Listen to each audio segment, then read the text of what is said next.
Hi everyone, Mr Meadows here. So for literacy, we're starting a new book. This one right here, in fact, called The Explorer by Katherine Rundell. For your literacy tasks over the next few weeks, I thought it'd be quite nice if you had somebody reading the story to you, like you would in class. So what I'm going to be doing over the next two lessons, I suppose, is reading a chapter at a time, and the tasks that you have to do for your literacy will be based around the chapters that we read. So sit back, relax, and enjoy as I read chapter 1, Flight. Like a man-made magic wish, the aeroplane began to rise. The boy sitting in the cockpit gripped his seat and held his breath as the plane climbed into the arms of the sky. Fred's jaw was set with concentration, and his fingers twitched, following the movements of the pilot beside him. Joystick, throttle. The aeroplane vibrated as it flew faster into the setting sun, following the swerve of the Amazon River below them. Fred could see the reflection of the six-seater plane, a spot of black on the vast sweep of blue, as it sped towards Manaus, the city on the water. He brushed his hair out of his eyes and pressed his forehead against the window. Behind Fred sat a girl and her little brother. They had the same slanted eyebrows and the same brown skin, the same long eyelashes. The girl had been shy, hugging her parents until the last possible moment at the airfield.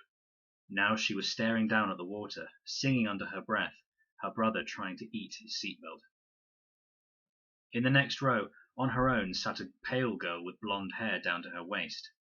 Her blouse had a neck ruffle that came up to her chin, and she kept tugging it down and grimacing. She was determinedly not looking out of the window.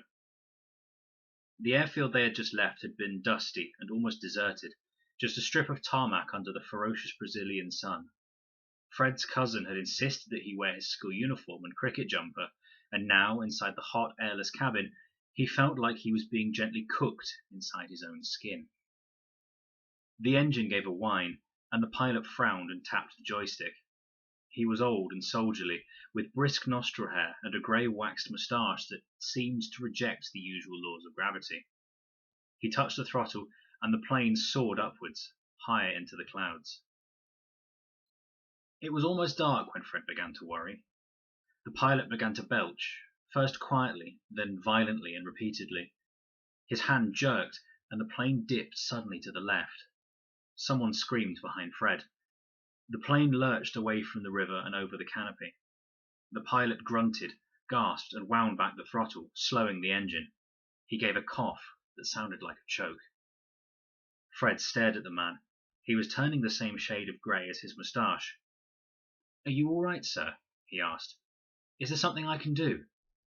Fighting for breath, the pilot shook his head. He reached over to the control panel and cut the engine. The roar ceased. The noise of the plane dipped downwards. The trees rose up. "What's happening?" asked the blonde girl sharply. "What's he doing? Make him stop!" The little boy in the back began to shriek.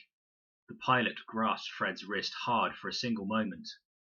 Then his head slumped against the dashboard, and the sky, which had seconds before seemed so reliable, gave way.